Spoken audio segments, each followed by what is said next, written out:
¿Debemos usar aguja corta o larga para bloquear el nervio dentario inferior? Últimamente ha habido mucha polémica si usar una aguja larga o una aguja corta. Quédate y te lo explico con fundamentos.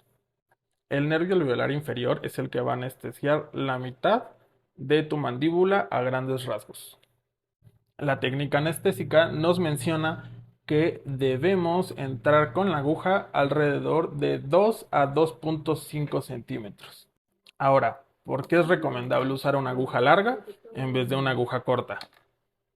Una aguja corta es más delgada y, como su nombre lo indica, más corta que una aguja larga. La aguja corta va a medir 2 centímetros aproximadamente, mientras que la aguja larga va a medir alrededor de 3 centímetros.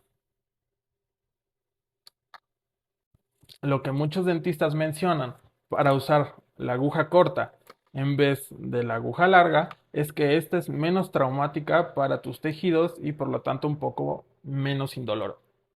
Pero realmente es menos traumático. Según los estudios y según el autor Malamed del Manual de Anestesia Local, una aguja corta mide aproximadamente de diámetro 0.30 milímetros, mientras que una aguja larga va a medir 0.40 milímetros. Por 0.1 milímetro de diferencia, pues no creo que haya mucha diferencia en lo que sientes al momento de anestesiarte. Ahora, como les mencioné, es necesario que la aguja entre alrededor de 2 centímetros, por lo menos aproximadamente, que es justo lo que mide la aguja corta. Por lo tanto, sí, se puede anestesiar con aguja corta y con aguja larga, pero esto va a tener riesgos si se realiza con una aguja corta. ¿Cuáles son los riesgos? Se incrementa el riesgo de fractura. ¿Por qué? Porque una aguja corta es más delgada que la aguja larga. La aguja larga es más gordita porque al ser más larga es necesario que esta sea más gordita para que esta no se doble ni se fracture. Según el autor Malamed, ¿dónde es donde se suele fracturar una aguja? Justo en esta parte, donde pasa el capuchón de plástico, aquí es donde se suele fracturar. Y si anestesias el bloqueo inferior, vas a necesitar meter toda la aguja corta, por lo que el tejido quedaría a la altura del capuchón de plástico, incrementando el riesgo de que ésta se fracture. Debido a esto, es la recomendación de anestesiar con una aguja larga.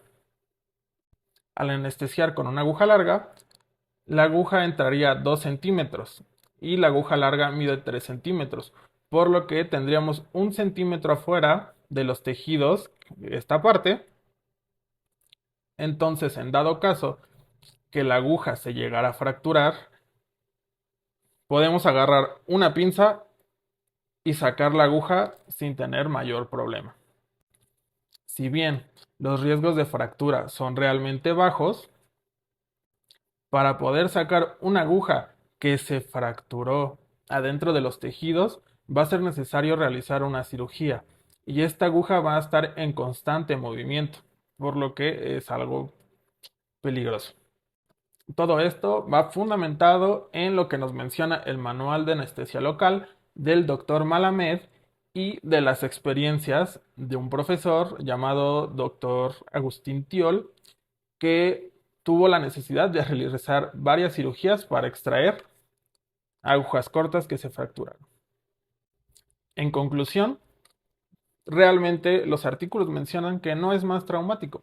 Incluso vas a reducir tus riesgos de fractura, por lo que una aguja larga es lo recomendable.